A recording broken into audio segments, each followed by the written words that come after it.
নমস্কার, আপনাদের সঙ্গে মীনাক্ষী। শুরু করছি ইন্ডিয়ান প্রাইম টাইমের সংবাদ ঝলক নিউজ বুলেটিন। শুরুতে দেখে নিচ্ছি আজকের হেডলাইন্স।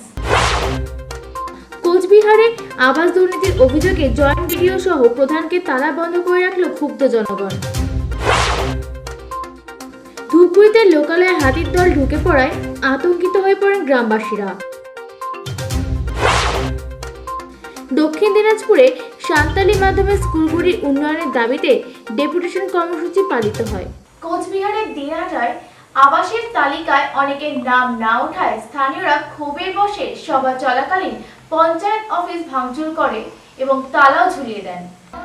অন্যান্য গ্রাম পঞ্চায়েতে আবাসের তালিকায় প্রচুর নাম থাকলেও দিনহাটা 1 নম্বর ব্লকের পুটিমারি 2 নম্বর গ্রাম পঞ্চায়েত এলাকায় মাত্র 368টি নাম এসেছে, ফলে বহু সাধারণ মানুষ এই যোজনার তালিকা থেকে বাদ পড়েছে। আমাদের গ্রামের সঠিক গরিব মানুষের নাম নাই, ঠিকমতো ইয়ে হচ্ছে না।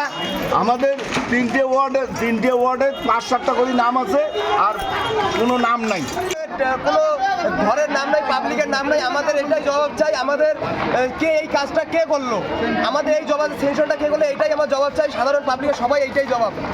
এর জেরে এদিন সাধারণ মানুষ ক্ষিপ্ত হয়ে গ্রাম সংসদ সভা চলাকালীন জয়েন্ট বিডিও সহ বাকিদের ঘরে তালা বন্ধ করে রাখেন আর গ্রাম পঞ্চায়েত অফিসে ভাঙচুর চালায়। এই ঘটনাকে কেন্দ্র করে মুহূর্তের মধ্যে এলাকায় উত্তেজনা ছড়িয়ে পড়ে। Indian prime time, Coochbehar. নদী পেরিয়ে হাতির দল ধূপগুড়ি লোকালয়ে ঢুকে বেশ কিছু কৃষিজ ফসলের জমির ক্ষতি করতেই ঘুম উড়েছে গ্রামবাসীদের। রাতের আধারে 15 থেকে 20টি হাতির দল ডুডুয়া নদী পেরিয়ে ধূপগুড়ি ব্লকের গাদান 1 নম্বর ও 2 নম্বর গ্রাম পঞ্চায়েতের কাজীপাড়া এবং বারহালিয়া এলাকায় ঢুকে পড়ে। এরপর বেশ কিছু কৃষি জমির ওপর দিয়ে ফের ডুডুয়া নদী পেরিয়ে আলিপুরদুয়ারের মালসাগাঁও এলাকায় ঢুকে পড়ে। ফলে মালসাগাঁও, প্রমোদনগর, লোটাহারা, গোয়াবরনগর এলাকাতেও বেশ কিছু কৃষিজ ফসলের ক্ষতি হয়েছে। পরবর্তীতে হাতির দলটি ধুলাগাঁও হয়ে তাসাটি চা বাগান দিয়ে দলগাঁও জঙ্গলের দিকে গিয়েছে। হাতিটা সকালে মোটামুটি 5:30 দিকে আসছিল।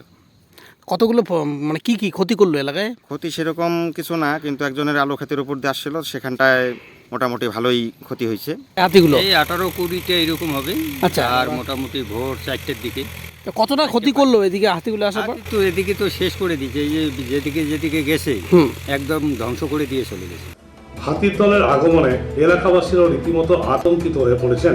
তবে সকালে হাতির দলটি ফিরে যায় যখন তখন সামনাসামনি কেউ পড়লে প্রাণহানি ঘটতে পারত বলেও দাবি করা হচ্ছে।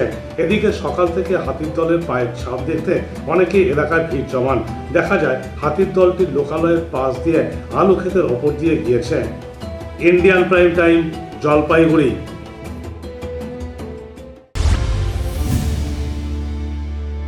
কেজি থেকে দ্বাদশ শ্রেণী অবধি অভিজ্ঞ শিক্ষক মণ্ডলীর দ্বারা অত্যন্ত যত্ন সহকারে পড়াশোনা শেখানোর পাশাপাশি জাতি ধর্ম নির্বিশেষে সকলের পড়াশোনা শেখার সুযোগ এনে দিয়েছে মালদার কালিয়াচকের কচিকাঁচা মিশন।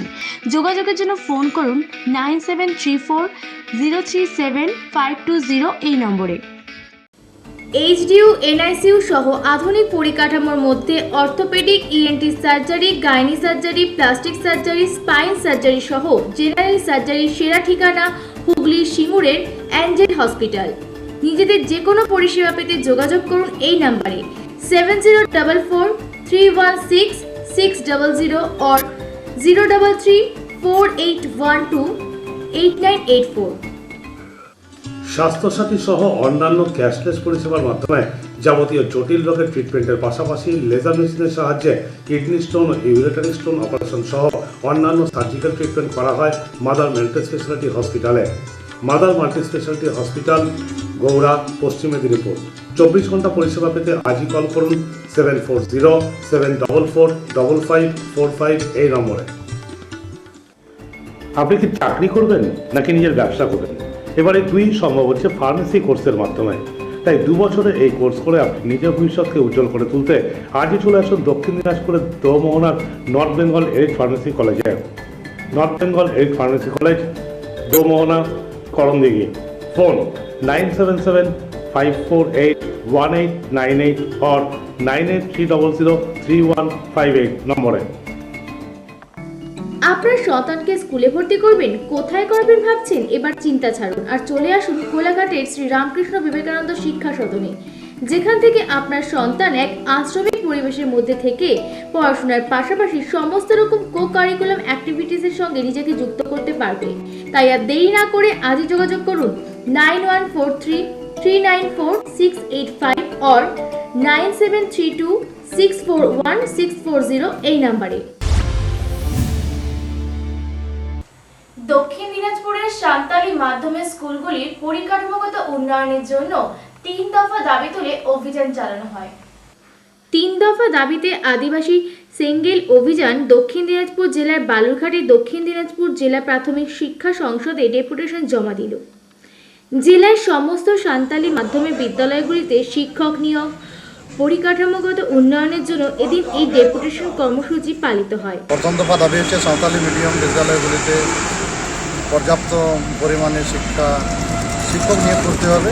2 নম্বর হচ্ছে সাঁওতালি মিডিয়াম বিদ্যালয়গুলিতে শিক্ষার পরিকাঠামো সুনিশ্চিত করতে হবে।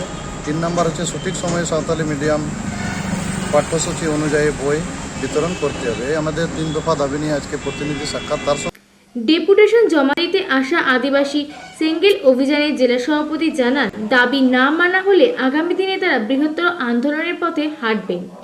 ইন্ডিয়ান প্রাইম টাইম, দক্ষিণ দিনাজপুর।